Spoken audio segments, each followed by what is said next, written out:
bonsoir à vous tous. Merci d'être avec nous dans le programme du soir sur New World Info pour ce dernier jour de l'année. Nous allons commencer avec le décryptage de l'actualité. On va parler du Soudan. Aujourd'hui, nous allons évoquer donc cette nouvelle feuille de route pour la paix au Darfour. Le gouvernement soudanais et 9 groupes rebelles ont adopté samedi une feuille de route pour mettre fin au sanglant conflit qui déchire la région du Darfour depuis 16 ans. L'accord souligne les différentes questions que les parties devront négocier lors du dernier cycle de pourparlers à Juba, au Sud-Soudan. Nous pensons que c'est une étape importante, a déclaré Ahmed Mohamed, le négociateur en chef sur les questions du Darfour du Front révolutionnaire soudanais, une coalition de 9 groupes rebelles engagés dans les pourparlers avec le gouvernement soudanais. On va tenter d'y voir plus clair tout de suite avec Mamadou Diouf. Bonsoir Mamadou Diouf. Bonsoir Samuel. Une nouvelle feuille de route pour la paix au niveau du Darfour. Est-ce que ça veut dire que toutes les feuilles de route jusqu'ici ont échoué? Oui, les feuilles de route ont échoué jusqu'à présent. La dernière en date, qui est d'ailleurs une des plus connues, puisque les Nations Unies s'étaient impliquées au niveau de cette feuille de route, c'est celle qu'on avait essayé d'établir à partir de Doha. Mais cette feuille de route partait déjà sur une très mauvaise base, puisque dans la rébellion au niveau du Soudan, on a une rébellion au niveau du Darfour, on a une rébellion au niveau du Nil Bleu, on a une rébellion également au niveau du Kordofan Sud. Ça fait 3 rébellions. Et l'autre problème, c'est que dans chaque rébellion, vous n'avez pas un seul mouvement rebelle, vous avez plusieurs mouvements rebelles.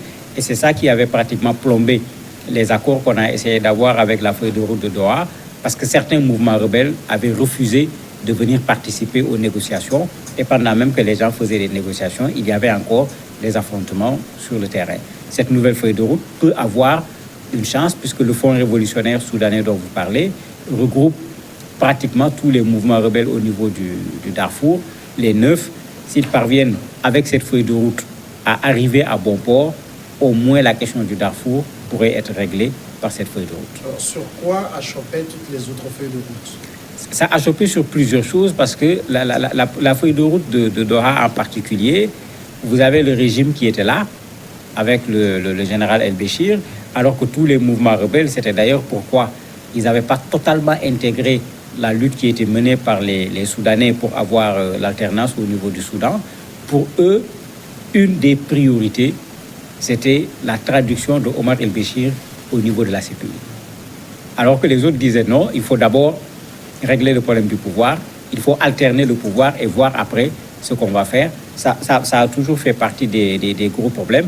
Ils ne considéraient plus El-Béchir comme un interlocuteur en tant que tel, mais pour eux, il était lui-même source par rapport à ce problème. Et ce qu'il y avait lieu de faire, c'est de lui demander de répondre de ces dizaines de milliers, voire même des centaines de milliers de morts à travers ces rébellions. Et bien sûr, quand on vient à une négociation en étant braqué déjà sur une personne qui était à l'époque également le chef de l'État, il est clair que dans ces conditions, avancer dans la négociation va être extrêmement difficile. L'autre élément, il y a eu de la rébellion dans la rébellion. Certains mouvements se sont divisés, puisque quand une partie du mouvement a dit on peut aller négocier, une autre faction du mouvement a dit qu'il ne faut pas aller négocier, et elle s'est rebellée à l'intérieur du mouvement. Donc on disait, vous avez ici le mouvement Abdul Wahab, le chef de file d'une des factions qui n'était pas d'accord, et eux, ils avaient préféré reprendre les armes, de sorte qu'il était clair que cette feuille de route de Doha ne pouvait pas aboutir à une solution. Alors on peut donc se demander valablement si celui qui représente aujourd'hui, celui qui est négociateur pour ces 9 groupes rebelles reçoit véritablement la confiance de ces groupes rebelles. Oui, il a la confiance parce que ça c'est en partie le travail de l'Alliance pour la liberté et le changement. Puisque si vous vous rappelez, les mouvements de contestation au Soudan ont commencé. Les mouvements rebelles n'étaient pas concernés. En ce moment, on était surtout avec les professionnels soudanais. Quand les professionnels soudanais se sont réunis avec d'autres partis, d'autres organisations de la société civile pour mettre en place l'alliance, ils ont voulu associer les mouvements rebelles. Le même blocage était revenu. Les mouvements rebelles avaient des revendications qui n'étaient pas exactement les mêmes que les revendications des autres. Mais ils ont pris la peine d'aller les rencontrer, de leur dire non, on va régler le problème du pouvoir. Après avoir réglé le problème du pouvoir, on va régler le problème des rébellions. Et ça, c'était également clairement mis dans la feuille de route de l'Alliance pour le changement, de la liberté et pour le changement, où les gens, dans leur axe il y avait le fait qu'il fallait régler cette question des rébellions au niveau du Soudan. Donc il y a déjà un travail préparatoire qui avait été fait pendant l'insurrection au niveau du Soudan. Un autre élément, la chute du président Bachir, facilite les négociations. On a parlé ici la dernière fois du fait que au moins 51 personnes ont été actuellement citées et pourraient être poursuivies dans le cadre des exactions, des crimes, etc., qui ont été faits au niveau du Darfour. Tous ces éléments mettent davantage à l'aise ces rebelles pour pouvoir discuter avec le pouvoir actuel qui reconnaît qu'il y a eu des crimes, bien que le pouvoir actuel, comme l'avait dit le procureur, n'a pas dit qu'on va envoyer Béchir et d'autres au niveau de la CPI, comme les rebelles le demandent. Donc ici, il y a un espace plus apaisé à partir duquel, si les négociations sont sincères, on peut effectivement obtenir un résultat. Est-ce que ça veut dire que jusqu'ici, c'est les mouvements rebelles qui étaient en position de force qui dictaient le tempo? Non, ils ne dictaient pas le tempo, ils n'étaient pas en position de force. Le pouvoir était en position de force puisque l'armée était du côté du pouvoir. Les mouvements rebelles n'ont vraiment pas pu régler cette question ni du Kordofan, ni du Nil bleu, ni du Darfour. Il a fallu d'ailleurs même pour que les morts ne se multiplient pas de façon inutile, qu'on mette en place la MINUAD, qui était une force Nations Unies plus Union africaine, une force d'interposition comme on le fait d'habitude, qui a permis aux rebelles de ne pas trop subir l'armée soudanaise pendant un certain temps. Donc, ils n'étaient pas en réalité en position de force, mais on ne pouvait pas résoudre le problème sans ces rebelles-là. Et c'est sur cela qu'avait buté en particulier la feuille de route qu'on avait essayé de mettre en place à Doha en 2016. On a voulu la réveiller en 2019 également à un certain moment, mais ça n'avait toujours pas abouti. Alors, qu'est-ce qui a amené justement cette rébellion au niveau du Darfour? La rébellion, ce qu'il a amené d'ailleurs dans les clauses, ils disent que le premier point pour la discussion, c'est qu'on aille revoir ces causes profondes de la rébellion. Une des causes profondes, c'est ce que l'on voit dans un certain nombre de pays où vous avez des parties du pays qui sont totalement marginalisées en termes de développement sur le plan économique, sur le plan sanitaire, sur le plan éducationnel, etc. Donc quand les mouvements au Darfour commençaient, il s'agissait de Soudanais qui ne voulaient pas du tout se détacher du Soudan, mais qui disaient « nous sommes Soudanais au même titre que tous les autres Soudanais. Nous réclamons que quand on fait quelque chose dans une partie du Soudan, qu'on puisse le faire également dans cette partie du Soudan. » Des réclamations qui étaient tout à fait légitimes.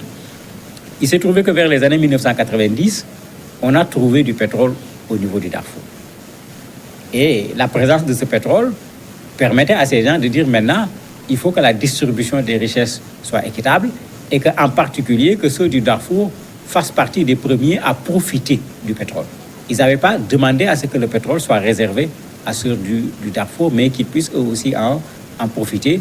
Malheureusement, ils n'avaient pas été entendus, ce qui a fait qu'un mouvement qui au départ était un mouvement de contestation, puis même un des mouvements parlait d'égalité.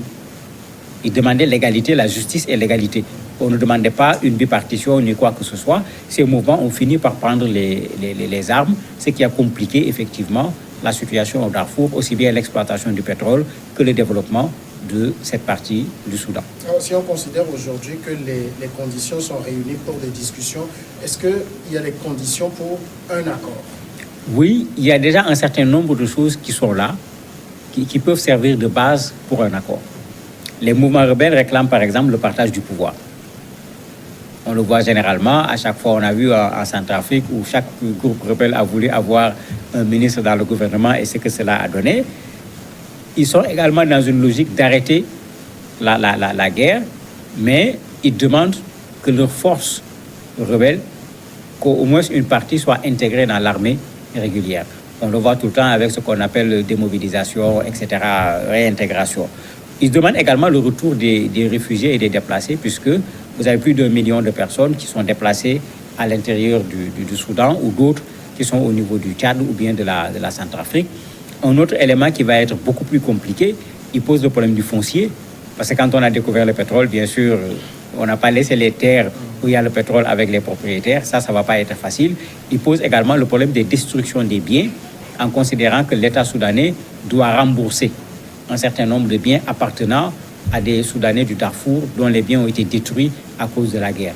Mais je crois qu'avec ça, il est possible autour d'une table, à défaut de trouver des solutions à tous les problèmes, de trouver au moins des solutions à une bonne partie des problèmes, pouvant permettre d'abord l'arrêt de la guerre et après la résolution d'un certain autre nombre de difficultés de façon progressive. Dernière question, Mamadou Diouf. Quelle est aujourd'hui la situation dans le Darfour? Il y a un calme. Depuis la chute du président El-Béchir, il y a un calme. Et le calme est lié au fait que, comme je l'ai dit tantôt, ceux qui avaient mené l'insurrection contre le président, malgré des désaccords qu'ils ont eus avec les rebelles sur la démarche à utiliser, ils ont toujours accepté, même quand les rebelles ont refusé, d'aller retrouver les rebelles dans leur zone, de discuter avec eux. Et d'ailleurs, le fait que les rebelles du Darfour se soient regroupés, en partie, c'est eux qui ont fait ce travail en leur disant on ne peut pas négocier avec tous les mouvements rebelles, il faut que vous puissiez être ensemble, qu'on ait un interlocuteur pour le Darfour.